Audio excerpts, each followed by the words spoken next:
You're tuning in to Mad About It. I'm your host, Becky with the good hair. That's right, it's me. Man. So today is kind of a special edition, emergency episode. Sometimes I do these, it's never usually a good thing.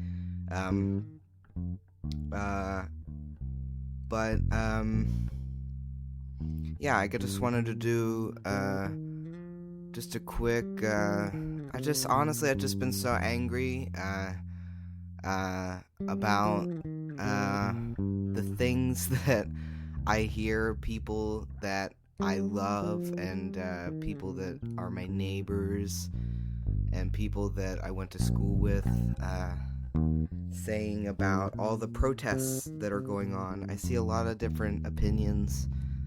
I have a lot of really gay, really liberal, really progressive friends, and I also have a lot of back-ass words but fucking people that are on my news feeds and different socials, and I'm friends with people from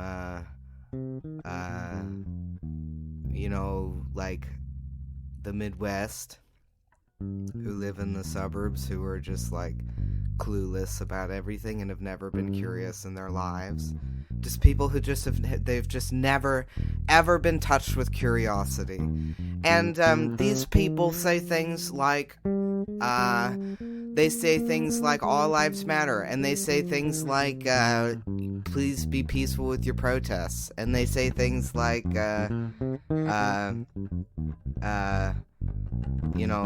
stop fighting with the police and they'll stop fighting with you. And I just think it's insane. I can't imagine how ignorant you have to be in order to not see what's obvious around all of us, which is the excessive police brutality across the nation, the militarization of the police. It's pretty hard to ignore, and it seems that the public gets angry at the police, and then the police respond with more militarization. They don't respond with more training. They don't respond with higher salaries for fewer police that are more specialized.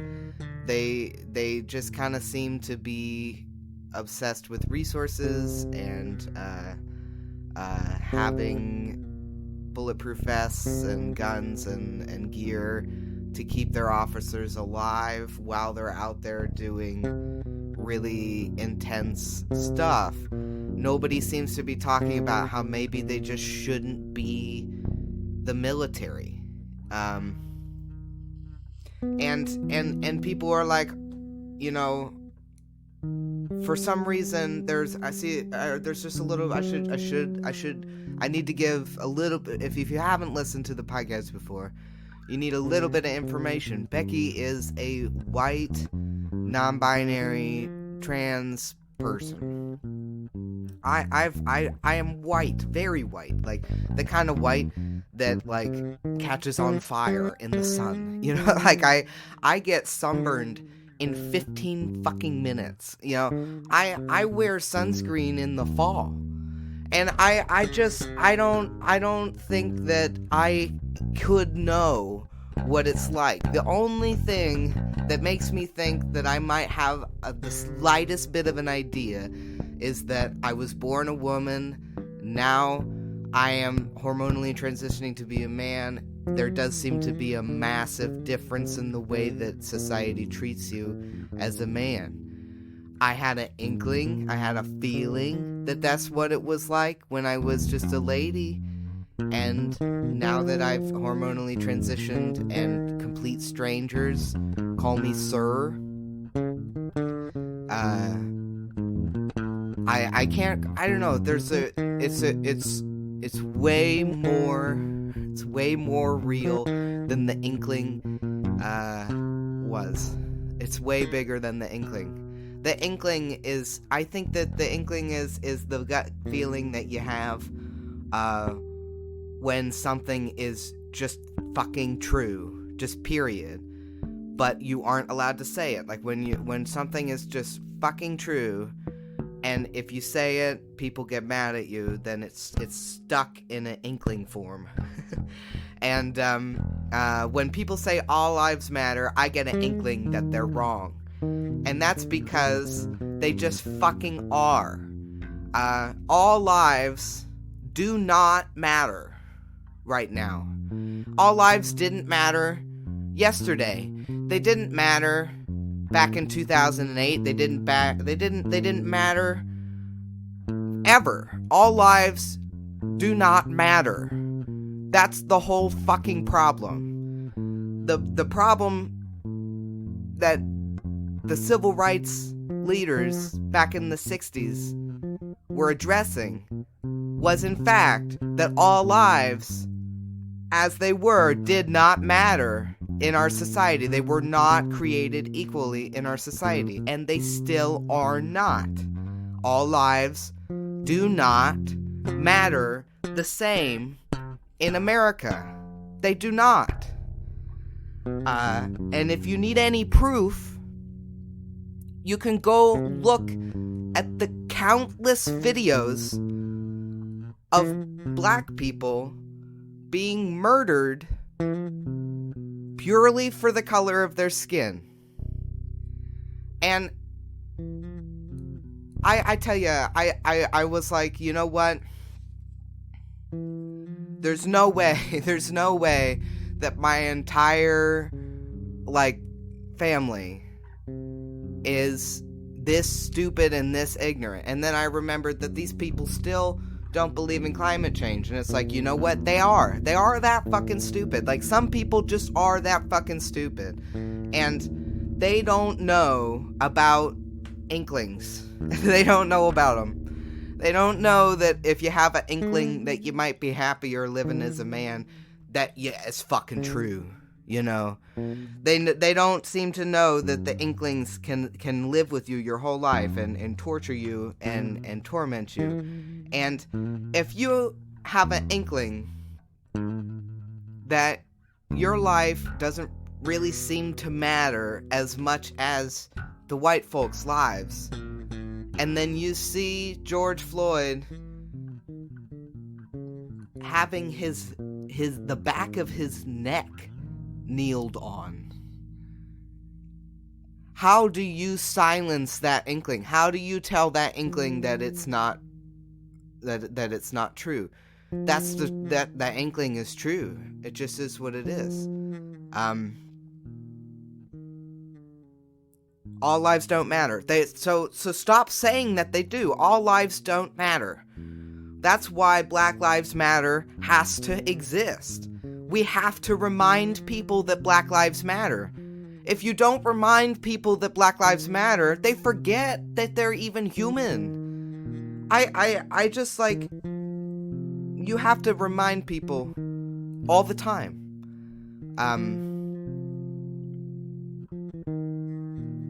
The peaceful protest thing is the next thing. The peaceful protest thing, here's the deal. Colin Kaepernick has been peacefully protesting for years, and quite literally they wanted to shut down the NFL and ban him from it and frickin' scrap football altogether. They were so pissed about it. That's how pissed about it they were. I mean, the white people are the ones that are fighting. The white people are the ones that are screaming. When you confront people about their biases, they get angry. So it doesn't matter how peaceful the protest is. When you confront somebody in a really calm, if you say, hey, you know, I think that what you did right there was racist, and you say it real nice, and you're just like, hey, it's okay. Everybody has bad instincts, you know. You're like, you can't see it, but I'm like rubbing their back. It's you know, it's all right, buddy. You know, you're racist. that guy's racist, I'm racist, everybody's racist, and what you said was racist. For some reason, there are some people who, they get that sort of information and they just fucking flip a shit. And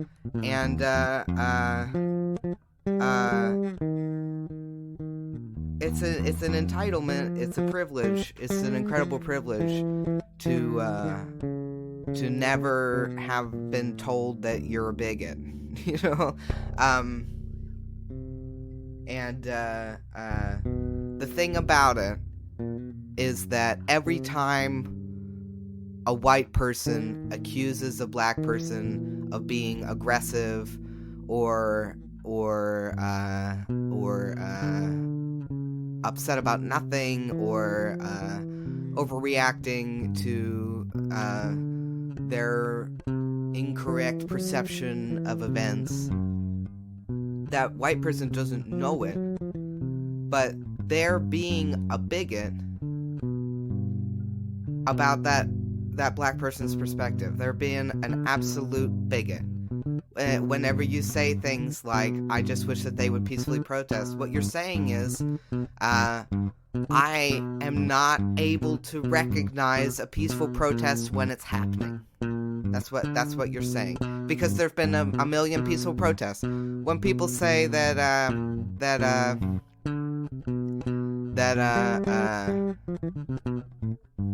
the riots are out of hand, they seem to be saying, you know, I'm a stupid bigot, I don't understand that the white supremacists are stoking the violence. And they also don't seem to understand that there are a palpable amount of white supremacists in the police force. There are also gay police officers. There are also black police officers. There are also wonderful police officers. There are a lot of wonderful police officers. And guess what? Blue lives matter. Cops' lives matter. Everybody's lives matter. But nobody is saying that the cops' lives don't matter. Nobody is saying that they don't. When we say Black Lives Matter, we are not saying that cops' lives don't matter. We are saying that Black lives matter. Black cops' lives matter. When you're saying that blue lives matter, what is that even saying? Is that saying that, like, cops should just never be killed, like, for any reason? Their job is dangerous. Firefighters' lives matter. Red lives matter. Whatever the fuck that is. Firefighters, they're dying all the time. Firefighters, their job, they die on the job. It's a horrible job, but somebody's got to do it. If you're a police officer and you feel like you are entitled to, like, non-stop community worship, it's a bit strange to me why you wanted to protect and serve to begin with. If you really wanted to be worshipped by everybody all the time, it makes no sense. It's not a very glamorous profession. You know, I looked up, I was like, how much are police officers, like, super well paid? No, they are not. They're not very well paid. Some of them are. But the ones that are out there crowd controlling and stuff, those people are not super well paid. And it kind of makes you wonder, like, well, what is it? What's in it for somebody who's a police officer? Like, what kind of person ends up being a police officer? It's usually a hard-working person who doesn't get paid a lot. So, you know, it's like, well, there are some people that are good that do that, and there are other people that might be attracted to the role of policing and not really care about the money or anything like that, just because they enjoy doing that. They enjoy being an authority. And you know, it's attractive to if you're a stupid bigot who hates everybody because you feel like you deserve more than you got out of life, and then you get a job and you work all fucking day, feeling like you deserve more than you got out of life. That's a fucking recipe for a white supremacist. That's what that is. And, I get it. Their job is hard. But, I'm not sure if that means that you have the right to just nervously kill everybody. I don't think that they're nervous killings. I'm just gonna put it out there. They're not nervous killings. Ahmaud Arbery was lynched. I don't know how else to say it. Ahmaud Arbery was lynched in Georgia. He was lynched. He was chased down and shot and called the N-word. The guy that shot him called him the N-word after shooting him. He was lynched. They didn't tie him up in a tree, but I think they probably wanted to. I don't understand how anybody can read the information to that story and interpret it as anything other than a lynching. I also don't understand how people can see so many black people getting murdered. I looked up, I tried to look up the list of black people who have been murdered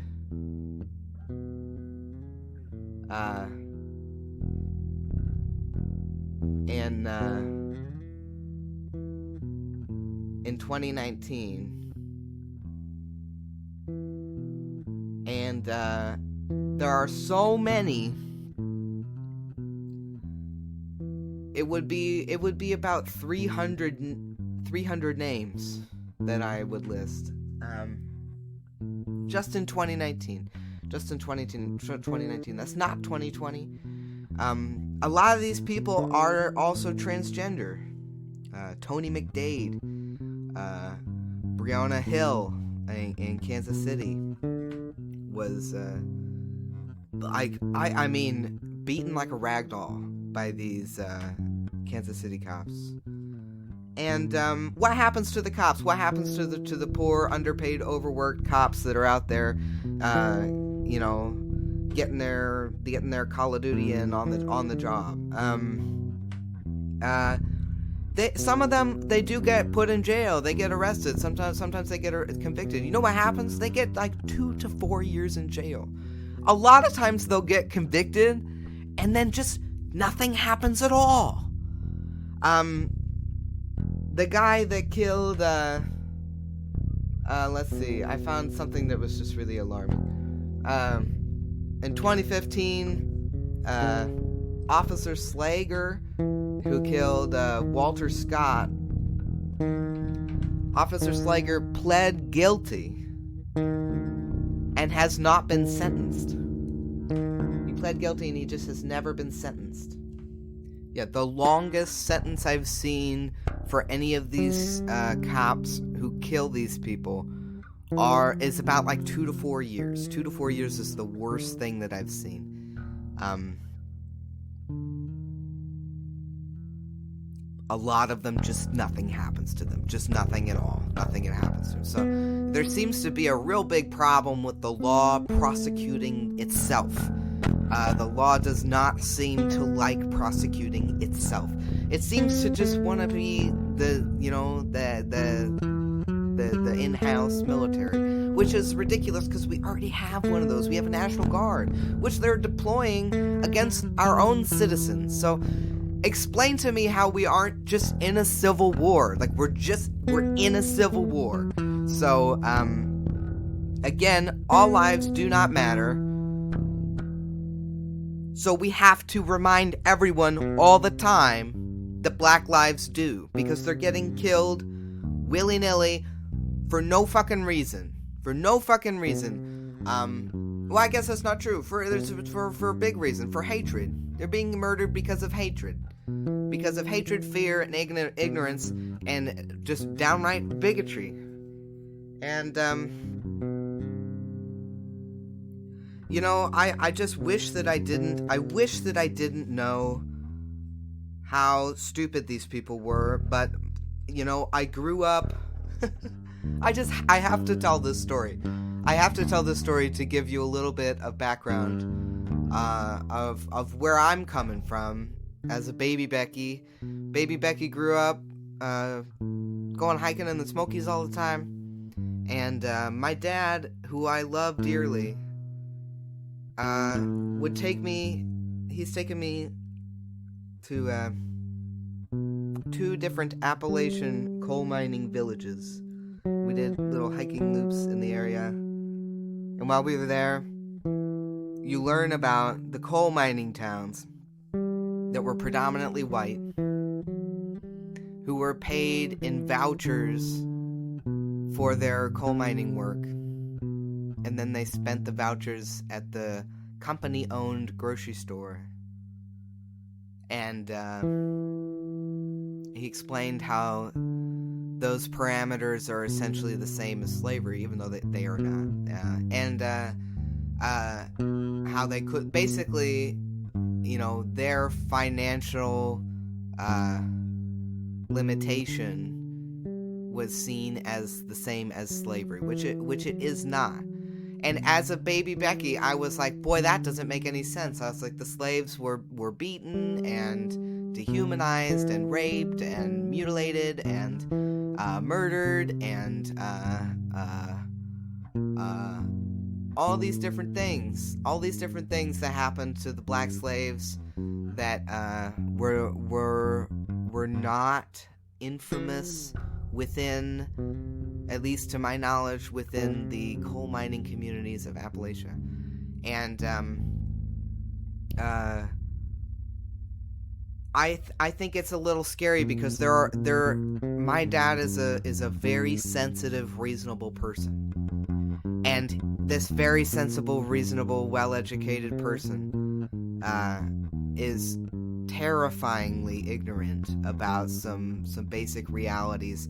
And things like that, things like, well, the whites were slaves too. Things like that are why people can't see the obvious. They have these fantasies up in place. This fantasy of having earned what you have. This fantasy of, I am rich and successful and white because I earned it somehow. And it's not really even about entitlement. But I think people that are really entitled think that everything is about everyone else's entitlement. I mean, your version, your world is projected all the time by your eyes. So if your eyes are really fucking entitled, then you see entitlement in everyone else. And I think that that's really just all it is. These really, really entitled people assuming that everybody just wants what they have because they are also entitled. But it's like, I don't think you understand. It's not entitlement to breathe. It's not entitlement to live. It's not entitlement to be free. It's not entitlement to love. It's not entitlement to laugh. It's not entitlement to have a bag of Skittles in your pocket. And I think it is pretty fucking entitled to silence someone else because it makes you uncomfortable. I think that's pretty fucking entitled. And I think it's pretty fucking entitled to watch people murder someone that isn't like you and sit comfortably thinking, well, the difference was great enough. There is no difference. So I just, all I can think about when I see George Floyd suffocating is how bizarre that is, and how disturbing it is to see somebody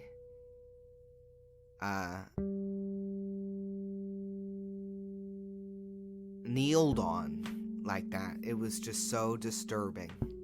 It's disturbing to me.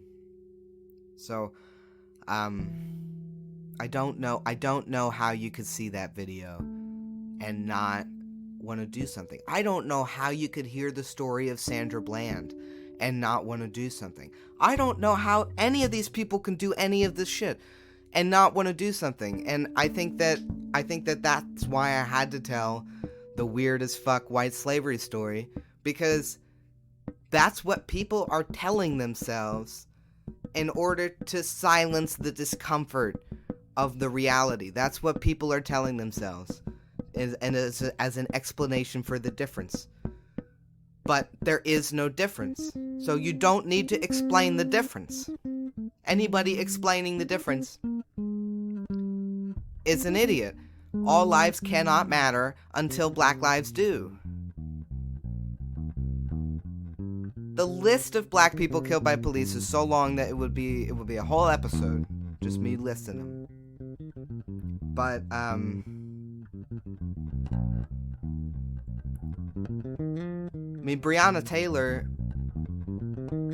was a young, smart, beautiful, valuable, contributing member of my community. And I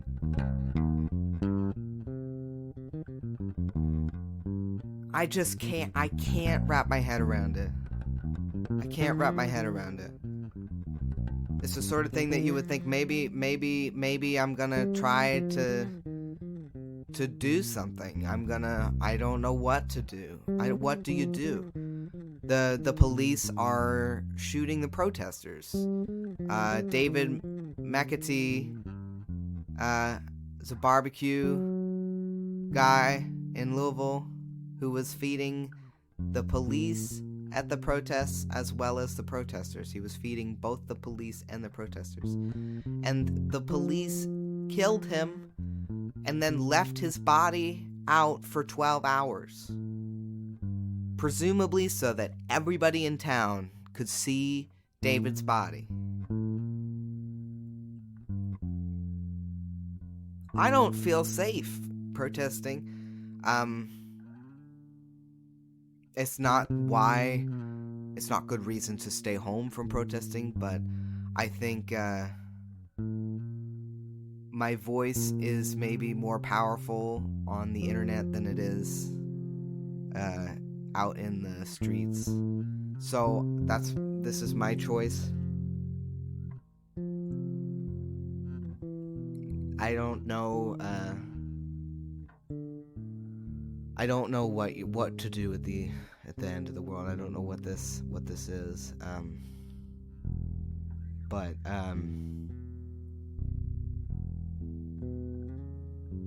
I guess all I have to say, all lives don't matter. All lives don't matter at all. And it's really scary. It's really scary. But stay safe. Please stay safe. Please wear a mask. Please wear protection.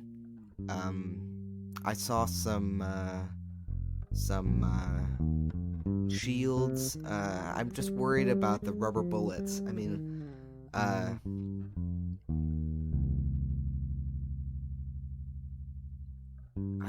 I really think the other solution might be music. All of the most successful protests I've seen have music involved. So perhaps music will help. Music is helpful. It's just about the most helpful thing. But I don't know what to say. I guess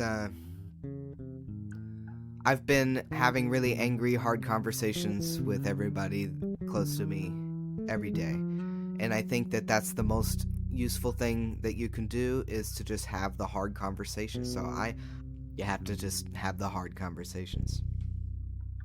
All right. There's so many people. Nearly 1 in 3 of the black people murdered by police are unarmed. And black people who are unarmed are killed at 5 times the rate of white people. So it is the difference of the skin color. That is what the difference is. It's not the pants, it's not the chains, it's none of the bullshit that people say. It's the fucking skin color. I look at the fucking quarantine protesters decked to the gills at AK-47s. And then you have children being pepper sprayed by police. Why aren't the AK-47 guys pepper sprayed by police? I don't understand. Maybe because they're all friends. That's what it seems like to me. It seems like they're friends. So, it's fucked. And, I would love to interview a police officer. I've said this in a couple previous episodes. I'd love to interview a police officer, a gay police officer, about this. It does seem to me, just point blank, that the police are too militarized. I think that's all it is. I think they have way too many guns. And I don't think that what we need to be doing is giving them more. And that's what they're always asking for. I wish that they would be asking for smarter things. I wish that the police leadership was better. So, I'm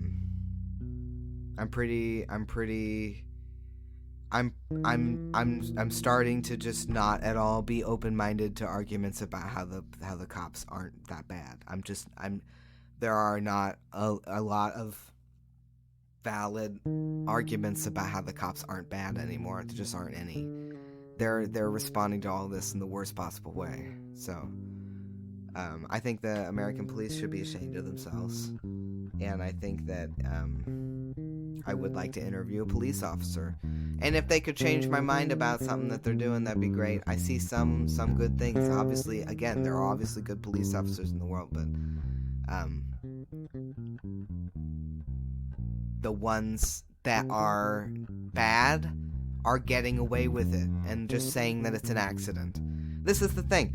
I was just going on a rant with my girlfriend. I was like, here's the deal. If there are 100 people killed by police and 50 of them are genuinely accidents and 30 of them are weird, crazy situations, and only 20 of them, only in quotations, are white supremacist actions.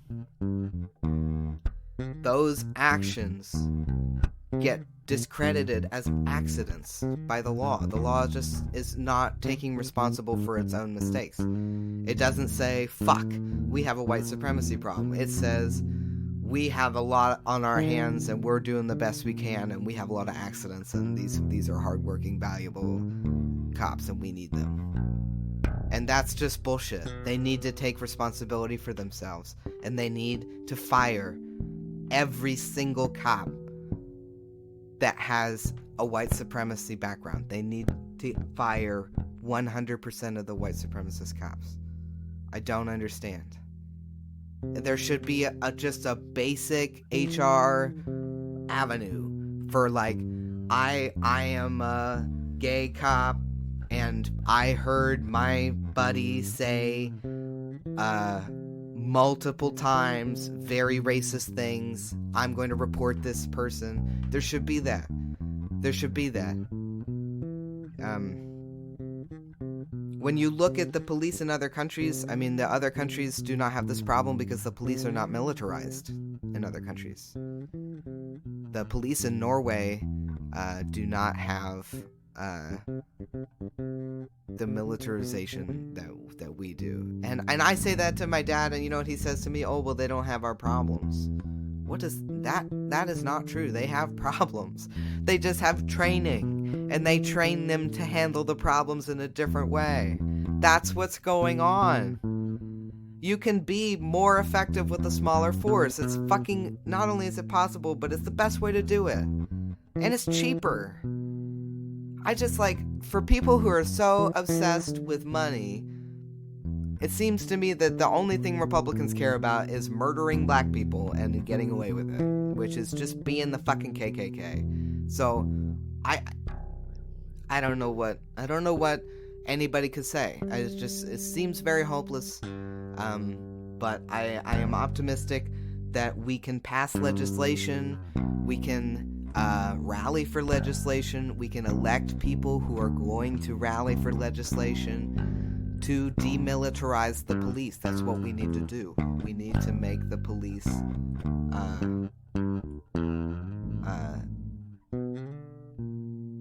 more normal. They need to be for people and not for the government. It's crazy. They need to protect and serve our people. They're not protecting and serving our people at all. They're murdering our people.